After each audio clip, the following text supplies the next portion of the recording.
8:50 AM na ngayon. Pinapasok ko na yung bag select ko. Yung guys, kita nyo naman wala pang katao-tao hindi sa isipan. So yun guys, dito tayo ngayon sa isipan. Ngayon kasi merong arrival kita dito sa taas. Nalimutan ko yung pangalan pero tara samahan nyo ako. Tingnan may mamayin na tayong items dito. Tara. One eternity later. 808 Louis Radio. Kisses, track music. Evil Empire.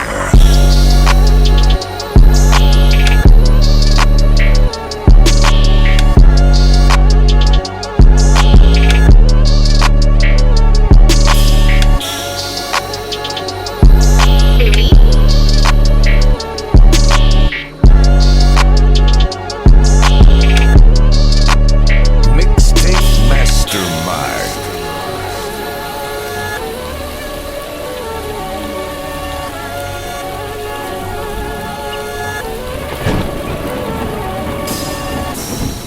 Kasi yun guys, may mga ano dito. May mga nagtambak sa ilalim.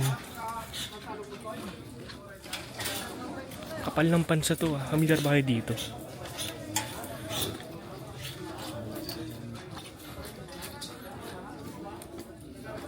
Jordan oh.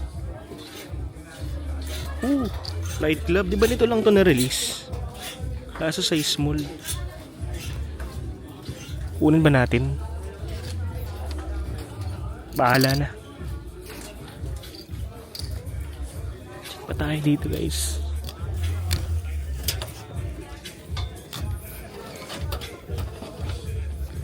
Mga Nike din dito.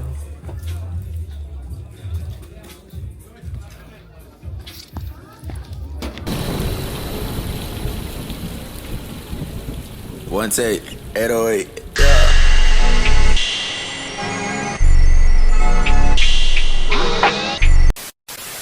Guys, at nakauwi na nga tayo. Ito nga pala yung mga napamili kong mga items. Well, 3 pieces lang to pero masabi pa rin namang sulit yung first time arrival ko doon sa Isitan kasi sobrang tagal ko nang tinitimbrihan talaga yung arrival dyan and wala akong idea kung paano ba nag-work yung arrival doon.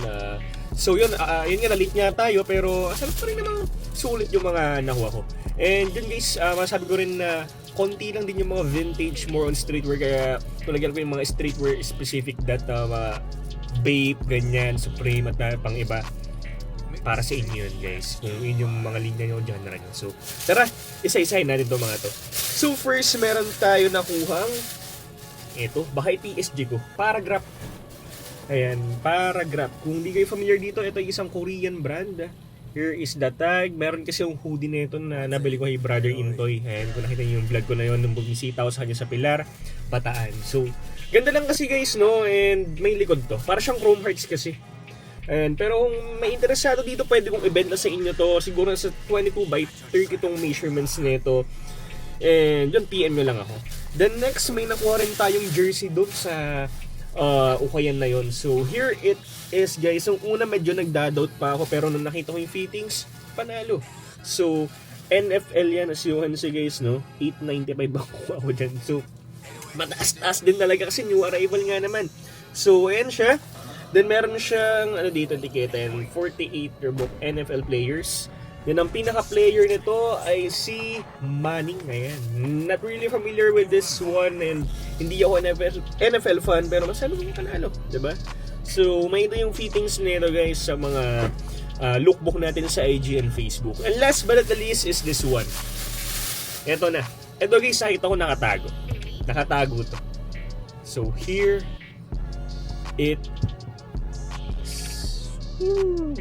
some random Y2K shirt and akala ko independent tag to. Ayan.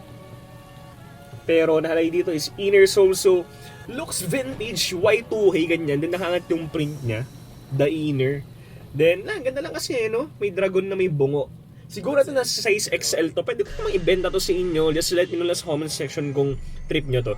So Yun lang naman yung mga nabili kong mga items, no? And kung nag-enjoy man kayo sa vlog na to, just comment down below yung mga gusto nyo pang puntahan ko dito sa Maynila. Well, hindi ko nagmahal ko Maynila kasi nga gusto mapakita sa inyo ng hindi VHS version yung vlog na to. So, abangan nyo nga pala yung mahal ko Maynila and abangan nyo yung mga next vlog ko. Maraming salamat sa lahat ng support and see you on my next vlog.